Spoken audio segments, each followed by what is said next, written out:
നമ്മുടെ വീടുകളിലെ KCB metre read ചെയ്ത് എത്ര രൂപയാണ് ആയതെന്ന് നമ്മുടെ കറണ്ട് ഉപയോഗം നമുക്ക് കണ്ടെത്താനായിട്ട് സാധിക്കും. അപ്പോൾ അതെങ്ങനെയാണ് റീഡ് ചെയ്യുന്നതെന്നാണ് ഞാൻ ഈ വീഡിയോയിലൂടെ പറയുന്നത്.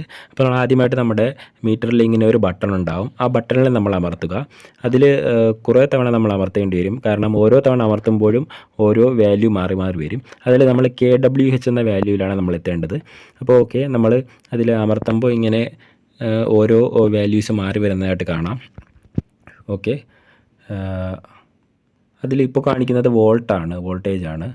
ഓക്കെ, ഇപ്പോൾ നമ്മളിപ്പോൾ ഉപയോഗിക്കുന്ന ആംബിയറാണ്, എത്ര കറണ്ട് എന്നാണ്. പവർ ഫാക്ടറാണ് ഇപ്പോൾ കാണിക്കുന്നത്. ഓരോ തവണ അമർത്തുമ്പോഴും ഓരോ വാല്യൂ മാറി വരുന്നത് നമുക്ക് കാണാം. ഓക്കെ, വീണ്ടും അമർത്തുക. അപ്പോൾ ഇപ്പോൾ നമുക്ക് കാണാം KWH T1 എന്ന് കാണാം താഴെ റൈറ്റ് ഭാഗത്ത്. ഓക്കെ, ഇപ്പോൾ ഒന്നുകൂടി അമർത്തുമ്പോൾ T2 എന്ന് കാണാം. ഒന്നുകൂടി അമർത്തുമ്പോൾ KWH T3 എന്ന് കാണാം. ഈ T3 കഴിഞ്ഞതിന് ശേഷം ഒന്നുകൂടി നമ്മൾ അമർത്തുക. അപ്പോൾ കാണിക്കുന്നതാണ് നമ്മുടെ യഥാർത്ഥ ഇപ്പോഴത്തെ റീഡിങ് 4616. വെറും KWH എന്ന് മാത്രം കാണിക്കുന്നതാണ് ഇപ്പോഴത്തെ യഥാർത്ഥ റീഡിങ്. ഈ റീഡിങ് നമ്മളൊന്ന് നോട്ട് ചെയ്യുക. അപ്പോൾ നമ്മൾ മീറ്ററിൽ റീഡിങ് എടുത്തു. ഇപ്പോഴത്തെ കറണ്ട് റീഡിങ് മീറ്ററിൽ 4616 നമുക്ക് കിട്ടിയത്.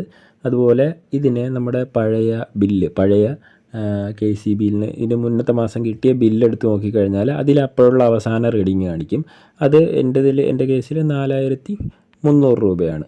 അപ്പം ഞാൻ പഴയ ബില്ലിൽ നിന്ന് നമ്മുടെ ഇപ്പോഴത്തെ കറണ്ട്ലി ഉള്ള റീഡിങ് കുറച്ചു. അപ്പോൾ എനിക്ക് കിട്ടി 316. അപ്പോൾ ഈ മാസം ഞാൻ ഉപയോഗിച്ചത്, അല്ലെങ്കിൽ കഴിഞ്ഞ ബില്ലിങ്ങിന് ശേഷം ഞാൻ ഉപയോഗിച്ചത് 316 യൂണിറ്റാണ്.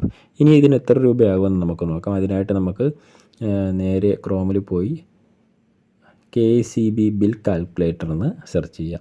KCB ബിൽ കാൽക്കുലേറ്റർ സെർച്ച് ചെയ്യുമ്പോൾ KCBയിൽ ഒരു ബിൽ കാൽക്കുലേറ്റർ നമുക്കത് വരും. bills.kcb.in എന്നാണ് വെബ്സൈറ്റ്. അത് സെലക്ട് ചെയ്യുക. നമ്മളിവിടെ യൂണിറ്റ് നോക്കി വെച്ച് 316 യൂണിറ്റാണ് നമ്മൾ ഉപയോഗിച്ചത്. അപ്പോൾ അത് ഇതിൽ നമ്മൾ ടൈപ്പ് ചെയ്ത് കൊടുക്കണം. ഓക്കെ, ഇതിൽ താരിഫ് സെലക്ട് ചെയ്യണം. താരിഫ് എന്ന് പറഞ്ഞാൽ LT1A ആണ് വീടിൻ്റെ ഉപയോഗത്തിനുള്ളത്. അതുപോലെ LT4A ഉണ്ട്, അത് താഴെ കണ്ടോ, മാനുഫാക്ചറിങ് യൂണിറ്റുകൾക്കുള്ളതാണ്. LT6A ഉണ്ട്, എഡ്യൂക്കേഷൻ ഇൻസ്റ്റിറ്റ്യൂഷൻസിനുള്ളതാണ്. അങ്ങനെ പല ഇതിലുണ്ട്. നമ്മൾ ഏതാണെന്ന് വെച്ചാൽ താരിഫ് സെലക്ട് ചെയ്യുക. ഞാനിവിടെ വീടായതുകൊണ്ട് LT1A എന്നാണ് സെലക്ട് ചെയ്യുന്നത്. ഓക്കെ, അപ്പോൾ ഡൊമസ്റ്റിക്കാണ്. Billing cycle 2 മന്താണ്. അതെല്ലാം കറക്റ്റാണ്. അപ്പോൾ കൺസ്യൂമഡ് യൂണിറ്റിൽ നമ്മൾ എത്ര യൂണിറ്റാണ് കൺസ്യൂം ചെയ്തത്, എൻ്റെ കേസിൽ 316 ആണ്. അത് കൊടുക്കുന്നു. സിംഗിൾ ഫേസ് ആണോ 3 ഫേസ് ആണോ സെലക്ട് ചെയ്യുന്നു. സബ്മിറ്റ് കൊടുക്കുന്നു. ഓക്കെ, സബ്മിറ്റ് കൊടുത്തു കഴിയുമ്പോഴത്തേക്കും നമ്മുടെ കറണ്ട് ബില്ല് ഇവിടെ കാണിക്കും. ഇവിടെ എനർജി ചാർജ് 1351 എങ്ങനെ 1351 ആയെന്ന് കാണണമെങ്കിൽ ഈ വ്യൂ ഡീറ്റെയിൽസ് കൊടുക്കുക.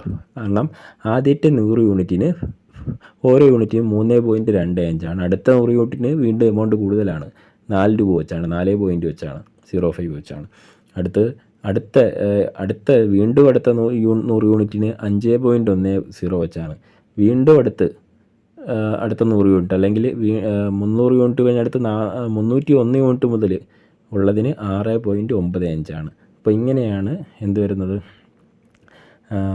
എനർജി ചാർജ് 1351 വരുന്നത്. പിന്നെ ഡ്യൂട്ടി എന്ന് പറഞ്ഞിട്ട് 335 രൂപ വരുന്നുണ്ട്. ഫ്യൂവൽ സർചാർജ് 28 രൂപ വരുന്നുണ്ട്.